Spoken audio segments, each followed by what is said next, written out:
بسم اللہ الرحمن الرحیم۔ حالات ملک کے جو سیاسی طور پہ ہیں وہ تو دگرگوں ہیں، اس لیے کہ پی ڈی ایم جو ہے وہ اپنے ایجیٹیشن کے موڈ میں ہے، حکومت جو ہے وہ ان کو انکاؤنٹر کرنے کے لیے کچھ سے کچھ کر رہی ہے۔ بہرحال جو بھی ان کے وزڈم میں ہے وہ ٹھیک کر رہے ہوں گے، لیکن کیسے وہ نظر آتے ہیں، ان کا ریئیکشن، اس کے بارے میں بھی بات کریں گے۔ سب سے پہلے تو ایک بڑی عجیب و غریب خبر ہے، کیونکہ کافی عرصے سے، میرے خیال سے کوئی 3-4 مہینے سے یہ بات جڑ پکڑ رہی ہے کہ مسلم ممالک کی طرف سے اسرائیل کو تسلیم کیا جانا جو ہے وہ اب ایک شک یا اندازہ نہیں ہے، بلکہ اس کا آغاز ہو چکا ہے۔ یو اے ای جو ہے وہ بھی شامل ہو گیا ان ممالک کی فہرست میں جنہوں نے اسرائیل کو تسلیم کیا ہوا ہے۔ سعودی عرب کے بارے میں بھی سن رہے ہیں کہ وہ بھی کرنا چاہتا ہے۔ لیکن جو پریشانی کی بات ہے وہ یہ ہے کہ پاکستان کے بارے میں بھی اس قسم کی افواہیں پھیلائی جا رہی ہیں، جبکہ ہر لیول کے اوپر اس کو کنٹراڈکٹ کیا ہے۔ عمران خان صاحب اس کو ڈینائی کر چکے ہیں اور کہتے ہیں کہ قائد اعظم کی خواہش اور ان کی امنگوں کے عین مطابق سوال ہی پیدا نہیں ہوتا اسرائیل کو تسلیم کرنے کا جب تک فلسطین کا مسئلہ حل نہیں ہو جاتا۔ اور جو اخبارات میں خبریں چھپتی رہتی ہیں ان کے حوالے سے بھی بہت بٹرلی اور بڑا اسٹرانگلی اس کو کنٹراڈکٹ کیا گیا ہے حکومت کے تمام اہلکاروں کی طرف سے، وزراء کی طرف سے، مشیروں کی طرف سے، اور خود عمران خان صاحب کی طرف سے بھی۔ لیکن ایک حال ہی میں خبر چھپی ہے باہر کے اخباروں میں کہ جو عمران خان صاحب کے ایڈوائزر ہیں زلفی بخاری صاحب، انہوں نے غالباً اسرائیل کا دورہ کیا ہے، تل ابیب گئے ہیں، وہ وہاں لوگوں سے بات چیت کی ہے انہوں نے۔ اس کے حوالے سے کنٹراڈکشن تو آئی ہے زلفی بخاری کی طرف سے، مگر وہ یہ کہتے ہیں کہ میں پچھلے مہینے اسرائیل نہیں گیا ہوں۔ کیا اس کا یہ مطلب ہے کہ وہ پچھلے مہینے تو نہیں گئے لیکن اسرائیل گئے ضرور ہیں؟ کوئی ایسا شخص جو پاکستانی ہے، پاکستانی پاسپورٹ رکھتا ہے، وہ بغیر کسی ڈپلومیٹک ریلیشن کے کیسے جا سکتا ہے اسرائیل؟ اور خاص طور سے جبکہ ہمارے پاسپورٹس پر حال ہی تک لکھا ہوا ہوتا تھا کہ this is valid for the rest of the world but Israel. تو یہ اگر یہ خبر میں کہیں بھی کوئی سچائی ہے تو میرے خیال سے پھر لوگوں کے اینٹناز اپ ہوں گے، لوگ پھر مختلف اندازے جو ہیں وہ لگائیں گے۔ ایسا سوچا جا رہا ہے کہ کچھ اسلامی ممالک کی طرف سے پاکستان کے اوپر پریشر ہے۔ امریکہ کا تو خیر ہوگا ہی، کیونکہ اسرائیل جو ہے وہ امریکہ کی ناجائز اولاد ہے اور اس کو پالنے پوسنے کے لیے وہ کچھ بھی کریں گے۔ لیکن اگر ان چیزوں میں کہیں کوئی حقائق وابستہ ہیں، پوشیدہ ہیں کہ ایسی کوئی موو چل رہی ہے، تو میرے خیال سے وہ پاکستان کے عوام کی امنگوں کے تو برعکس ہوگی ہی خیر، لیکن میں سمجھتا ہوں کہ ڈپلومیٹکلی اگر اس کو دیکھیں تو یہ ایک طرح کی خودکشی ہوگی، کیونکہ کشمیر کے اوپر جس مجرمانہ خاموشی، جس مجرمانہ غفلت کے ہم مرتکب ہوئے ہیں، اس کا نتیجہ یہ ہوا کہ آرام سے بھارت نے کشمیر کو ہڑپ کر لیا ہے، اور اب ہم صرف بیانات کی حد تک ہی ہم اسی پر ہی ہم اکتفا کر رہے ہیں، which is a very unfortunate thing۔ اسرائیل جو مسلمانوں کا دشمن ہے، ہمارا ابھی دشمن ہے، اس لیے کہ ہمارے نیوکلیر پروگرام کی مخالفت جتنی انہوں نے کی، میرا نہیں خیال کہ کسی اور نے کی ہوگی۔ اسی طریقے سے گوادر کے حوالے سے ہندوستان کے ساتھ مل کے اسرائیل پاکستان کی تباہی کے جو منصوبے بنا رہا ہے وہ بھی کسی سے چھپے ہوئے نہیں ہیں۔ ایسے ایک ملک کو جس سے خیر کی کوئی توقع ہی نہیں ہے، اس کو تسلیم کیے جانے کا خیال ہی میں سمجھتا ہوں ایک طرح کا قومی جرم ہے، جس کا مرتکب اگر حکومت ہو یا کوئی بھی اور ہو، اس کے لیے تو کوئی معافی نہیں ہونی چاہیے۔ تو یہ تو طے ہو گیا کہ جب تک پاکستان، اللہ تعالیٰ اس کو قائم و دائم رکھے، قائم و دائم ہے، اسرائیل کو تسلیم کرنے کا کوئی سوال ہی پیدا نہیں ہوتا۔ اور جو بھی قوتیں، چاہے وہ ہمارے ملک کے اندر ہیں چاہے ملک کے باہر ہیں، پاکستان کو اس طرف لے جائیں گی جس کے نتیجے میں جو اسرائیل ہے، اس اینٹی کو، جو زائنسٹ اینٹی ہے، اس کو تسلیم کر لیا جائے، ان کو کامیاب ہونے نہیں دیا جائے گا۔ میرے خیال سے پاکستان کا بچہ جو ہے اس حوالے سے اپنی جان کا نذرانہ دینے کے لیے بھی تیار ہے اور کسی بھی حد تک جانے کے لیے تیار ہے، مگر اسرائیل کو تسلیم کرنے کی بات جو ہے یہ نہ صرف برداشت نہیں کی جا سکتی بلکہ ایسا کبھی ہونے نہیں دیا جائے گا۔ اس کے ابھی ہمارے جو وزیر خارجہ ہیں شاہ محمود قریشی صاحب، وہ آج کل دبئی کے دورے پر ہیں، آج ہی گئے ہیں، وہ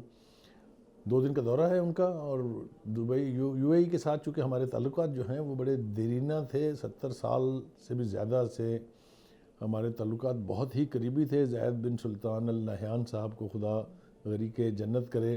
انہوں نے پاکستان کے ساتھ تعلقات کو جس طرح سے نبھایا اور پاکستان نے جس طرح سے دبئی کی ترقی میں رول ادا کیا، آج کا جو دبئی ہے یا آج کا ابوظہبی جو ہے،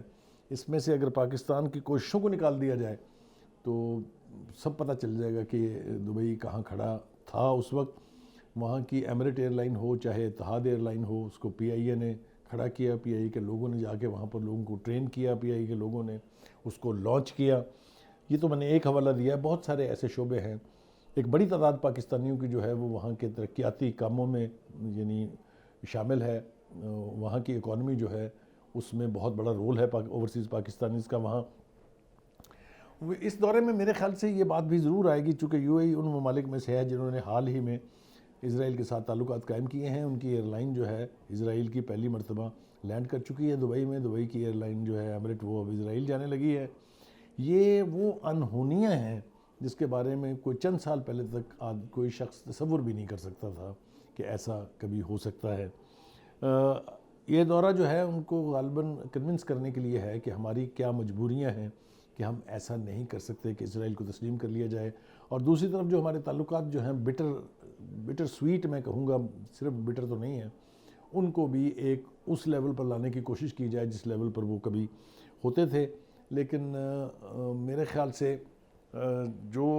رویہ ہم نے سعودی کراؤن پرنس محمد بن سلمان کا دیکھا ہے اور جو رویہ ہم نے اب جو خلیفہ ہیں یو اے ای کے ان کا دیکھا ہے، امید تو بہت کم ہے. لیکن یہ کہ چونکہ ہماری دوستی بہت پرانی رہی ہے ان سے اور ہم حق رکھتے ہیں ان سے تقاضا کرنے کا کہ آپ کو پاکستان کے حوالے سے اپنا رویہ چینج کرنا چاہیے، تبدیل کرنا چاہیے. بہت پریشان کن خبریں ہیں اس حوالے سے.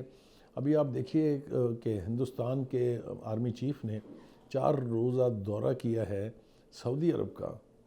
کیا کوئی تصور کر سکتا تھا؟ وہاں ان کو ہائیسٹ ملٹری ایوارڈ دیے گئے ہیں، وہاں ان کی تمام جو یعنی رائلٹی ہے اس سے ملاقاتیں کرائی گئی ہیں اور اس وزٹ کی بہت یعنی تشہیر بھی کی گئی ہے اس کی. یہ تو کبھی کوئی سوچ بھی نہیں سکتا تھا، لیکن یہ چونکہ ہو رہا ہے اس لیے پاکستان کو بھی چاہیے کہ وہ اس کا فارن آفس جو ہے وہ بیٹھ کے ری اسیس کرے اپنے تعلقات جو ہمارے مسلمان ممالک ہیں، جو او آئی سی کا رول ہے خاص طور سے کشمیر کے حوالے سے، اور اب جو ان کی خاموشی ہے اسرائیل کو ریکگنائز کرنے کے حوالے سے جو چند مسلم ممالک نے کیا ہے، اس کو ری اسیس کرنا بہت ضروری ہے. ہمارے فارن آفس کا کام بہت مشکل ہو گیا ہے اب، چونکہ انٹرنیشنل ارینا میں حالات اتنی تیزی سے بدل رہے ہیں کہ اس آنکھیں بند کر کے خاموش ہو کے نہیں بیٹھا جا سکتا. کیونکہ وہ جو ایک مثال ہے کہ بلی کو دیکھ کے کبوتر اگر آنکھیں بند کر لے تو اس کا مطلب یہ نہیں ہے کہ بلی نہیں ہے. حالات بہت تیزی سے بدل رہے ہیں اور ہمیں اپنی فارن پالیسی کو، ہمیں اپنی انٹرنیشنل ڈپلومیسی کو نیا رخ دینا ہے، نئے تقاضوں کے مطابق اس کو ری آرگنائز کرنا ہے. Last but not the least, senate کے الیکشن کے حوالے سے پہلے تو اس لیے شور و غوغا تھا کہ پی ڈی ایم کی قیادت نے کہا تھا کہ ہم ریزائن دے دیں گے اور اگر جو الیکٹرل کالج ہے وہ ٹوٹ جاتا ہے تو پھر سینٹ کے الیکشن ممکن نہیں ہے. تو اس کو رسپونڈ کرنے کے لیے بجائے اس کے کہ حکومت اور پرائم منسٹر صاحب جو ہیں وہ پی ڈی ایم کی قیادت کو انگیج کرتے، ان سے بات چیت کا کوئی راستہ نکالتے، انہوں نے جو 2 راہیں نکالی ہیں وہ اور بھی زیادہ کنٹروورشل ہیں. ایک تو یہ کہ پرائم منسٹر صاحب کی خواہش یہ ہے کہ اب جو انتخاب ہو سینیٹرز کا وہ شو آف ہینڈ سے ہو. میرے خیال سے وہ شاید اس سے واقف نہیں ہے کہ یہ کوئی ایک ووٹ نہیں ہوتا جو کھڑا ہو کے سینٹ میں ووٹ دے دے گا. یہ کمپوزٹ ووٹ بنتا ہے، 6 7 8 ایم پی ایز ملا کے ایک ووٹ بنتا ہے. تو وہ کیسے ممکن ہوگا؟ شاید انہیں پراپرلی بریف نہیں کیا گیا ہے. اور دوسری بات یہ کہ انتخاب الیکشن کا جو ہے وہ 30 دن پہلے کرانا چاہتے ہیں وقت سے. اس کے حوالے سے ایک پروویژن کانسٹیٹیوشن میں موجود تو ہے، لیکن وہ ایسی صورت میں ہے کہ کوئی بہت ہی ایمرجنسی صورتحال ہو، جنگ ہو رہی ہو، جنگ ہونے کا خدشہ ہو، کوئی اور ایسا جو نیچرل کلیمٹی جو ہے، سیلاب آ گیا ہے، زلزلے آ گئے ہیں. لیکن یہ اپنی مرضی اور خواہش سے صرف اس لیے کہ جو موو ہے پی ڈی ایم کی ریزائن کرنے کی اس کو سبوٹیج کیا جائے، اگر اس طریقے سے اپنی مرضی کے ساتھ ایگزسٹنگ رولز اور ریگولیشنز جو ہیں ان کو امینڈ کر لیا جائے گا یا ان کی خلاف ورزی کی جائے گی، تو میرے خیال سے اس سے وہ جو ایک نیشنل اسپرٹ ہے کہ سینٹ کا جو انسٹیٹیوشن ہے وہ پورے ملک کا نمائندہ ادارہ ہے، اس کی جو شہرت ہے یا اس کا جو سٹیٹس ہے وہ میرے خیال سے اس سے مجروح ہوگا. توقع یہی کرنی چاہیے کہ پرائم منسٹر صاحب جو ہیں ان کو ایڈوائز کریں گے لوگ جو ان کے ایڈوائزرز ہیں کہ اس حوالے سے بھی اپوزیشن کے ساتھ بات چیت کر لینے میں کوئی حرج نہیں ہے۔ ایک ہم حوالہ یہ بھی سن رہے ہیں کہ سپریم کورٹ جانے کی بات بھی ہو رہی ہے کہ سپریم کورٹ سے جا کے انٹرپریٹیشن لی جائے گی، لیکن پھر میں کہوں گا کہ بہتر یہ ہے کہ اپوزیشن کو اعتماد میں لے کے ایسے اقدامات کیے جائیں تاکہ سینٹ جیسے ادارے کا انتخاب جو ہے وہ کنٹروورشل نہ ہو۔ بہرحال یہ سارا دار و مدار جو ہے وہ پرائم منسٹر صاحب کے رویے پر ہے، پرائم منسٹر صاحب کی مرضی پر ہے، لیکن ایک بات جو ان کے راستے میں حائل ہوگی وہ یہ ہے کہ وہ کانسٹیٹیوشن کو بائی پاس نہیں کر سکتے، اور اگر کانسٹیٹیوشنل پروویژنز ان کی خواہشات اور مرضی کے برعکس ہیں تو انہیں اس کا خیال کرنا چاہیے۔ میرا خیال ہے آج کے لیے یہ بہت کافی ہے، لیکن چونکہ جیسا میں نے کہا کہ سیاسی ٹیمپریچر جو ہے وہ بہت تیز جا رہا ہے، آنے والے دنوں میں پی ڈی ایم کی اسٹریٹجی کیا ہوگی اور آنے والے دنوں میں حکومت کیسے اس کو کاؤنٹر کرنا چاہ رہی ہے، وہ تھوڑا سا انتظار کرنا پڑے گا۔ میرے خیال سے بہت جلد یہ چیزیں بھی واضح ہو جائیں گی۔ چونکہ سینٹ کے 52 ارکان جو ہیں، یعنی 52 سینیٹر جو ہیں وہ ریٹائر ہو جائیں گے مارچ کے اندر، ان کی جگہ نئے لوگ جو ہیں منتخب ہو کے آئیں گے۔ بظاہر یہ نظر آ رہا ہے کہ حکومت جو ہے اس کو ایڈوانٹیج ہوگی کیونکہ اس کے پاس جتنے ووٹ ہیں کافی سارے سینیٹر اس کے آ جائیں گے، تو یہ بھی ممکن ہے کہ ان کو سینٹ کے اندر میجورٹی حاصل ہو جائے اور وہ لیگل پروسیس یا جو لیجسلیشن رکی ہوئی ہے اتنے عرصے سے وہ پھر آسان ہو جائے گا کرنا۔ تو اس ادارے کے لیے میرے خیال سے جیسا میں نے کہا کہ یہ پورے ملک کی نمائندہ ادارہ ہے، اس لیے یہاں پر ہر وہ کام کرنا چاہیے جو کانسٹیٹیوشن کی اسپرٹ کے مطابق ہو، اور اگر ان کو کانسٹیٹیوشنل پروویژن کو وائلیٹ کیا جائے گا تو اس ادارے کی حیثیت، اس کا سٹیٹس، اس کی اہمیت جو ہے وہ انڈرمائن ہوگی۔ میرا نہیں خیال کہ پرائم منسٹر صاحب یہ کرنا چاہیں گے، میرا یہ بھی نہیں خیال کہ اپوزیشن چاہے گی کہ حکومت اگر کرے تو ہم کسی بھی حد تک جائیں گے۔ کنٹروورسیز پہلے ہی بہت ہیں، سیاسی کشیدگی پہلے ہی بہت ہے، اس کے اندر اضافہ کرنے کو اوائڈ کرنا چاہیے ہر قیمت پر۔